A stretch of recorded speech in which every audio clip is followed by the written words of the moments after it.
Today is November 9, 2012, and it's about 11 o'clock in the morning, and we are here now at the Kamiring Experimental Research Station, and we're going to document the ongoing rice production.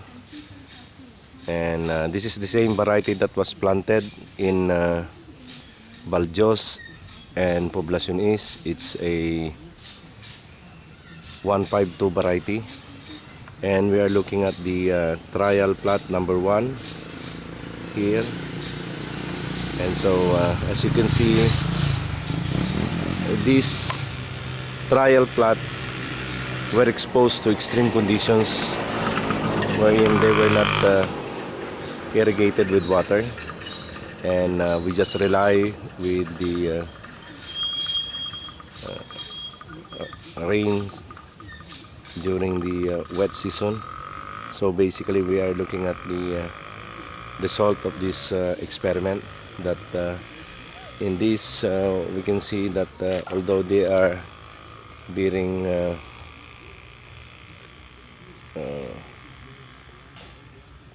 panicles, fruits, their number of productive dealers is very low. So here we can count that the productive dealer is 1, 2, 3, 4, 5, 6, 7, 8, 9. So in this stamp, the productive dealer is 9, and though the panicle is about 7 to 8 inches, the grains were of the same quality. And however, in other palay that we planted here, it seems to me that only few tillers came out, and we can observe that there are 2 mango here that were sprayed with chemicals during the past 20 years. And so what we hypothesis is that the chemical residue also affected the growth and development of this plant. Here is we now go to the trial plot number, the trial plot number 3, and the same variety were planted also. However, you can see that only few panicles are coming out from each seedling that were planted, and of course in a very sandy type of soil. And the main objective of planting or making experiments out of this is that if we can be successful in making the number of tillers per hill to be more than 15, this could be used in planting the whole coastal areas around the Philippines.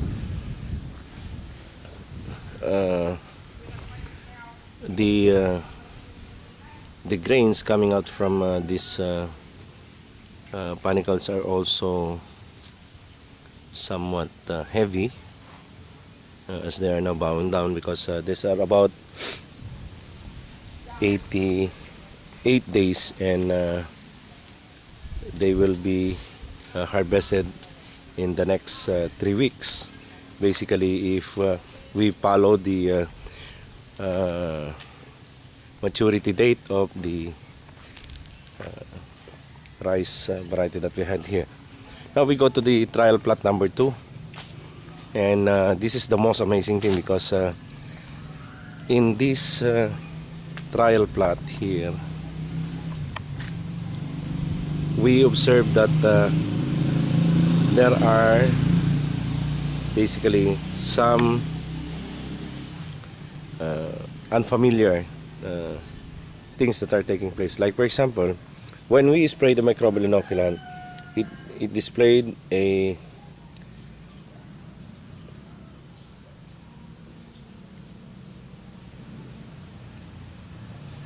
mouse-like structure, or this could also be called algae, and from microorganism they transform themselves to become this type of thing.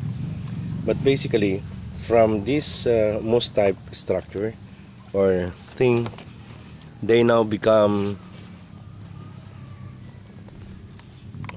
like this, and so the whole inner part, or somewhat on the topsoil, over the topsoil, there are this type of plants that were observed. So basically in this plant you can also observe that more tillers came out. They are of the same variety. However, we can observe that the number of tillers are also many. Like for example, in here there are about 1, 2, 3, 4, 5, 6, 7, 8, 9, 10, 11, 12, 13, 14, 15, 16, 17 productive tillers coming out of a single seedling. So as you can see, it also has a longer panicle system, or panicles coming out from this single stump here, and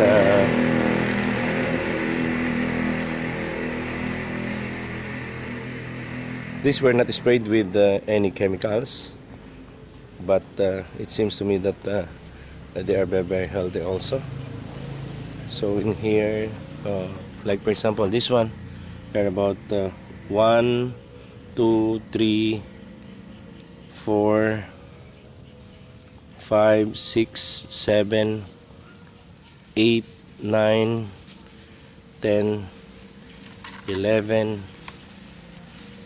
12, 13, 14, 15, 16 productive tillers coming out from the single seedling that we had here. Try to look at these beautiful panicles coming out, and if this could be the same thing that would happen if we are going to plant or use this rice technology in the farm,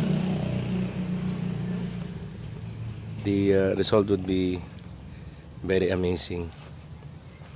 And you can observe here that there are more grains coming out from this panicle. So this documentation is being done for us to see the good results of using the rice technology, and we are going to use all this data to enlighten the good thing about this rice technology. This is Ronnie C. Alonso documenting